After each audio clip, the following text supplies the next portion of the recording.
नमस्कार दोस्तों, एक बार फिर से आपका स्वागत है फन स्टडी में। मैं हूं यश और हम कंटिन्यू करने वाले हैं अपनी इतिहास की श्रृंखला को, हिस्ट्री की सीरीज को, जहां पर हम कक्षा 9वीं का इतिहास समझ रहे थे। हमने दूसरा अध्याय शुरू कर दिया था जिसका शीर्षक था यूरोप में समाजवाद और रूसी क्रांति। तो पिछली वीडियो में हमने समझा था रूसी क्रांति के बारे में, जाना था कि रूसी साम्राज्य कैसा हुआ करता था। 1905 की क्रांति को समझा था। इसके अलावा हमने पहले विश्व युद्ध के समय रूसी साम्राज्य और रूस की परिस्थितियों को जानने की कोशिश की थी। अब आज की वीडियो में हम समझने वाले हैं पेट्रोग्राद में फरवरी क्रांति, जो कि इस अध्याय की तीसरी रूपरेखा है। तो चलिए बिना वक्त को जाया किए शुरू करते हैं। तो आज की हमारी जो हेडिंग है वो आप देख सकते हैं, the February revolution in Petrograd. Petrograd यानी पेट्रोग्राद में फरवरी क्रांति।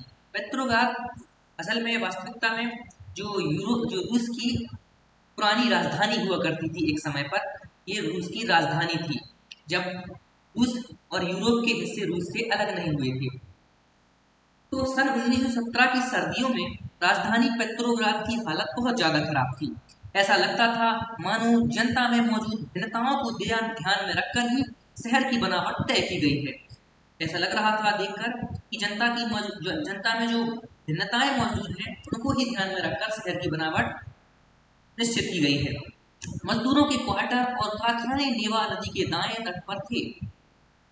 तो मजदूरों के क्वार्टर और कारखाने जो हुआ करते थे वो नेवा नदी के दाएं तट पर बनाए गए थे, जबकि बाएं किनारे पर फैशनेबल इलाके, विंटर पैलेस और सरकारी इमारतें थी।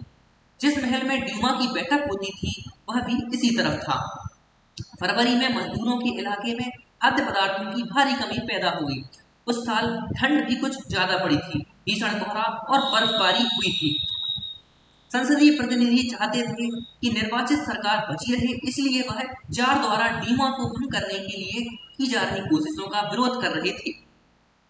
अब हालांकि ये जो ड्यूमा है ये उस टाइम की रूस की पार्लियामेंट या संसद के रूप में समझी जा सकती है। ये एक परिषद होती थी जहां पर सारे महत्वपूर्ण निर्णय रूस के लिए जाते थे।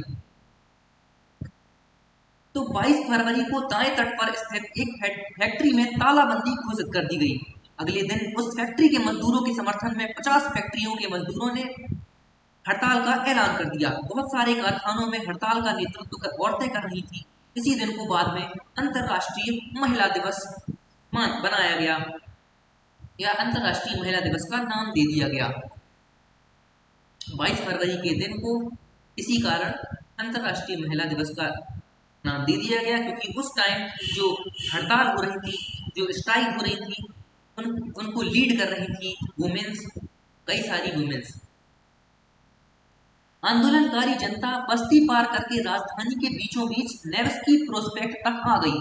इस समय तक कोई राजनीतिक पार्टी आंदोलन को सक्रिय रूप से संगठित और संचालित नहीं कर रही थी। जब फैशनेबल रिहायशी इलाकों और सरकारी इमारतों को मजदूरों ने घेर लिया तो सरकार ने कर्फ्यू लगा दिया। शाम तक प्रदर्शनकारी तितर बितर हो गए, लेकिन 24 और 25 तारीख को वह फिर इकट्ठा होने लगे। सरकार ने इन पर नजर रखने के लिए घुड़सवार सैनिकों को और पुलिस को तैनात कर दिया। जो घोड़े पर सवार सैनिक हुआ करते थे और पुलिस हुआ करती थी, उनको इन पर नजर रखने के लिए तैनात कर दिया गया सरकार के द्वारा। रविवार 25 फरवरी को सरकार ने ड्यूमा को बर्खास्त कर दिया। सरकार के इस फैसले के खिलाफ राजनीतिक के बयान आने लगे। 26 तारीख को प्रदर्शनकारी बहुत बड़ी संख्या में बाएं तट के इलाके में इकट्ठा हो गए। 27 को उन्होंने पुलिस मुख्यालयों पर हमला करके उन्हें तहस नहस कर दिया। रोटी, तनख्वाह, काम के घंटों में कमी और लोकतांत्रिक अधिकारों के पक्ष में नारे लगाते असंख्य लोग सड़कों पर जमा हो गए। सरकार ने स्थिति पर नियंत्रण कायम करने के लिए एक बार फिर घुड़सवार सैनिकों को तैनात कर दिया, लेकिन घुड़सवार सैनिकों की टुकड़ियों ने प्रदर्शनकारियों पर गोली चलाने से इनकार कर दिया। गुस्साए सिपाहियों ने एक रेजिमेंट की बैरक में अपने ही एक अफसर पर गोली चला दी। 3 दूसरी रेजिमेंट ने भी बगावत कर दी और हड़ताली मजदूरों के साथ आ चले। उस शाम को सिपाही और मजदूर एक सोवियत या परिषद का गठन करने के लिए उसी इमारत में जमा हुए जहां अब तक ड्यूमा की बैठक हुआ करती थी। यहीं से पेट्रोग्राद सोवियत का जन्म हुआ। अगले दिन प्रतिनिधिमंडल जार से मिलने गया। सैनिक कमांडरों ने उसे सलाह दी कि वह राजगद्दी छोड़ दे। उसने कमांडरों की बात मान ली और 2 मार्च को गद्दी छोड़ दी। सोवियत और ड्यूमा के नेताओं ने देश का शासन चलाने के लिए एक अंतरिम सरकार बना ली। तय किया गया कि रूस के भविष्य के बारे में फैसला लेने की जिम्मेदारी संविधान सभा को सौंप दी जाए और उसका चुनाव सार्वभौमिक वयस्क मताधिकार के आधार पर किया जाए। फरवरी 1917 में राजशाही को गद्दी से हटाने वाली क्रांति का झंडा पेट्रोग्राद की जनता के हाथों में आ गया। जो अगली रूपरेखा है वह है आफ्टर फरवरी या फरवरी के बाद। अंतरिम सरकार में सैनिक अधिकारी भूस्वामी और उद्योगपति प्रभावशाली थे। उनमें उदारवादी और समाजवादी जल्दी से जल्दी निर्वाचित सरकार का गठन चाहते थे।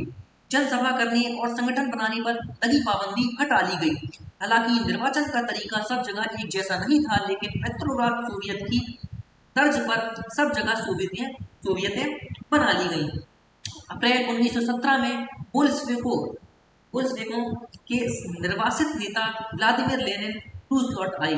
अब यहाँ पर ये बोल्शेविक या बोल्शेविक जो है ये एक कम्युनिटी हुआ करती थी उस टाइम रूस की, और उनके जो नेता थे, जो लीड करने वाले व्यक्ति थे, उनका नाम व्लादिमीर लेनिन था।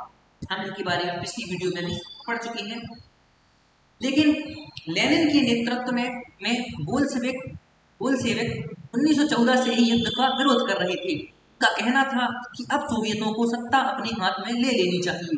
लेनिन ने बयान दिया युद्ध समाप्त किया जाए, सारी जमीन किसानों के हवाले की जाए और बैंकों का राष्ट्रीयकरण किया जाए। इन तीन मांगों को लेनिन की अप्रैल थीसिस के नाम से जाना जाता है। उन्होंने ये भी सुझाव दिया कि अपने रेडिकल उद्देश्यों को स्पष्ट करने के लिए बोल्शेविक पार्टी का नाम कम्युनिस्ट पार्टी रख दिया जाए। बोल्शेविक पार्टी के ज्यादातर लोगों को अप्रैल थीसिस के बारे में सुनकर काफी हैरानी हुई। उन्हें लगता था कि अभी समाजवादी क्रांति के लिए सही वक्त नहीं आया है, इसलिए फिलहाल अंतरिम सरकार को ही समर्थन दिया जाना चाहिए। लेकिन अगले कुछ महीनों की घटनाओं ने उनकी सोच बदल दी। गर्मियों में मजदूर आंदोलन और फैल गया। औद्योगिक इलाकों में फैक्ट्री कमेटियां बनाई गई।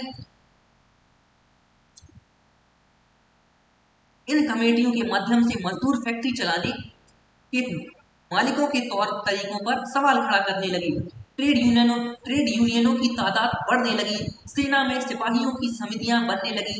जून में लगभग 500 सोवियतों ने अखिल रूसी सोवियत कांग्रेस में अपने प्रतिनिधि भेजे। जैसे जैसे अंतरिम सरकार की ताकत कमजोर होने लगी और बोल्शेविक का प्रभाव बढ़ने लगा, सरकार असंतोष को दबाने के लिए सख्त कदम उठाने लगी। सरकार ने फैक्ट्रियां चलाने की मजदूरों द्वारा की जा रही कोशिशों को रोकना और मजदूरों के नेताओं को गिरफ्तार करना शुरू कर दिया। जुलाई 1917 में बोल्शेविकों द्वारा आयोजित किए गए विशाल प्रदर्शनों का भारी दमन किया गया। बहुत सारे बोल्शेविक नेताओं को छिपना या भागना पड़ा। गांवों में किसान और उनके समाजवादी क्रांतिकारी नेता भूमि पुनर्वितरण के लिए दबाव डालने लगे। इस काम के लिए भूमि समितियां बना दी गई थी। सामाजिक क्रांतिकारियों से प्रेरणा और प्रोत्साहन लेते हुए जुलाई से सितंबर के बीच किसानों ने बहुत सारी जमीन पर कब्जा कर लिया। अगली जो हमारी रूपरेखा है वह है अक्टूबर 1917 की क्रांति, द रेवोल्यूशन ऑफ अक्टूबर 1917। तो जैसे जैसे अंतरिम सरकार और बोल्शेविकों के बीच टकराव बढ़ता गया, लेनिन को अंतरिम सरकार द्वारा तानाशाही फूंक देने की आशंका दिखाई देने लगी। सितंबर में उन्होंने सरकार के खिलाफ विद्रोह के बारे में चर्चा शुरू कर दी। सेना और फैक्ट्री सोवियतों में मौजूद बोल्शेविकों को इकट्ठा किया गया। 16 अक्टूबर 1917 को लेनिन ने पेट्रोग्राद सोवियत और बोल्शेविक पार्टी को सत्ता पर कब्जा करने के लिए राजी कर लिया। सत्ता पर कब्जे के लिए लियोन ट्रोट्स्की और के नेतृत्व में सोवियत की ओर से एक सैनिक क्रांतिकारी समिति का गठन किया गया। इस बात का खुलासा नहीं किया गया कि योजना को किस दिन लागू किया जाएगा। 24 अक्टूबर को विद्रोह शुरू हो गया। संकट की आशंका को देखते हुए प्रधानमंत्री केरेंस्की सैनिक टुकड़ियों को इकट्ठा करने वाले शहर से बाहर चले गए। तड़के ही सरकार के वफादार सैनिकों ने 2 बोल्शेविक अखबारों के दफ्तरों पर घेरा डाल दिया। टेलीफोन और टेलीग्राफ दफ्तरों पर नियंत्रण प्राप्त करने और विंटर पैलेस की रक्षा करने के लिए सरकार समर्थक सैनिकों को रवाना कर दिया गया। पलक झपकते क्रांतिकारी समिति ने भी अपने समर्थकों को आदेश दे दिया कि सरकारी कार्यालयों पर कब्जा कर लें और मंत्रियों को गिरफ्तार कर लें।